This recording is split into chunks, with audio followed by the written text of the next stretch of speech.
Le projet de la classe mobile revisitée pour l'éducation physique fait suite à une expérimentation en 2006 du logiciel Dartfish. Le problème qui était posé, c'était le choix du matériel et le rangement. Donc pour le choix du matériel, on s'est orienté vers des tablettes PC qui ont des caractéristiques qui correspondent exactement aux conditions d'enseignement. Pour ce qui est du rangement, on a utilisé un chariot amovible qui permet de sécuriser le matériel, mais surtout de le déplacer très facilement et très rapidement dans les espaces d'enseignement de notre discipline. Il n'y a pas de séquence banalisée en salle informatique pour former les élèves sur ces outils. En revanche, il arrive qu'on consacre un petit peu de temps pour apprendre à placer la caméra, pour apprendre à brancher le logiciel, pour apprendre à paramétrer l'outil de manière à pouvoir répondre aux attentes. D'accord, bon, vous saurez le faire pour le prochain coup. Vous voulez réessayer? Allez, vous réessayez.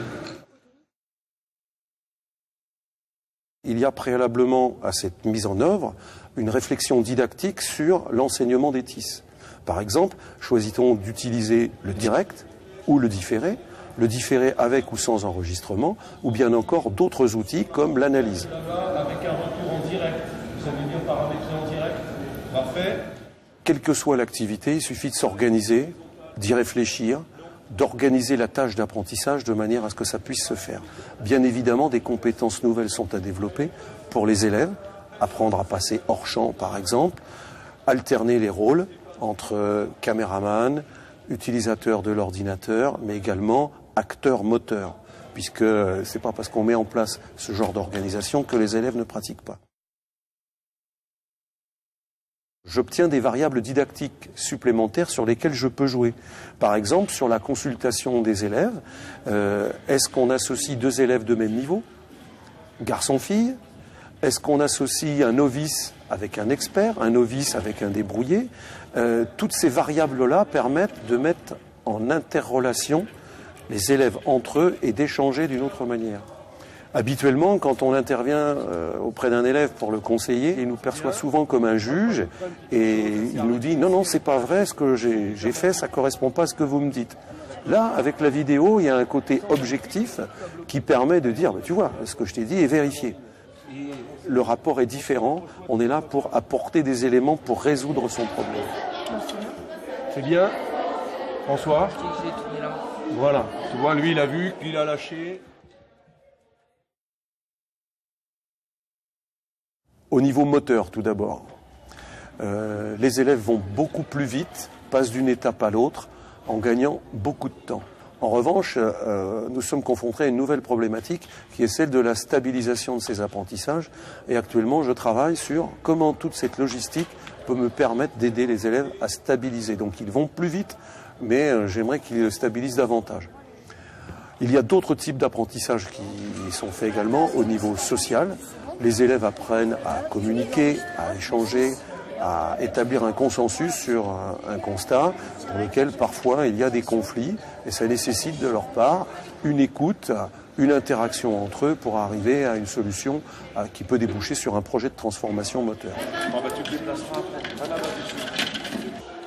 J'aimerais qu'il y ait des échanges, c'est-à-dire qu'on vous entend. Pour moi, l'utilisation des TIS rentre dans la partie de l'observation. Alors, il y a pour moi plusieurs pôles. Le premier, l'essentiel, c'est tout ce qui tourne autour de pratiquer, mais c'est aussi arbitrer, organiser et observer. Vous avez le droit de ne pas être d'accord. Ce qui se passe au niveau de la tête, Antoine.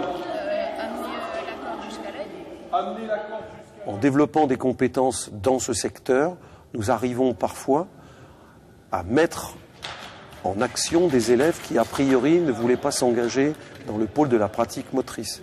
Donc je constate que des élèves qui étaient en difficulté pour s'engager dans la motricité y arrivent par le biais d'utilisation de stratégies comme les TIS ou l'arbitrage. Alors bien évidemment, l'usage de ces technologies nécessite du temps et elle pourrait être perçue dans un premier temps comme en déduction du temps de pratique moteur.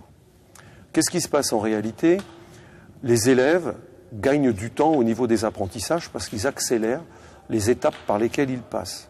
Donc il s'agit pour moi d'un investissement dans le temps. Au départ, on perd un petit peu de temps effectif de pratique, mais en revanche, ce temps est compensé par la suite par une motricité qui va beaucoup plus vite. Vous enregistrez avec la télécommande si vous pensez que la vidéo correspond à tout ce qui est demandé. Voilà, donc là, lui, il a enregistré. Il n'y a pas de problème. Et après, on pourra les récupérer autre part, ces vidéos. Donc, nous sommes arrivés sur la dernière séquence à ce que les élèves déclenchent avec la télécommande l'enregistrement si les critères de réussite étaient validés. Se pose le problème de l'exploitation de ces vidéos. Alors, nous avons la chance, dans l'Oise, de bénéficier d'une dotation et d'un équipement pour chacun des élèves et des professeurs qui s'appelle Ordi 60. Donc le pas en avant que nous expérimentons cette année est l'utilisation du logiciel et du système de mise à distance qui s'appelle Dartfish TV. Donc avec cette possibilité, les élèves vont pouvoir, de chez eux, par l'intermédiaire de l'ENT, consulter les vidéos, mais également pouvoir les enrichir, mutualiser leur expérience, échanger et enrichir ces points de manière à pouvoir ensuite réexploiter in situ tous les enrichissements qu'ils auront pu faire.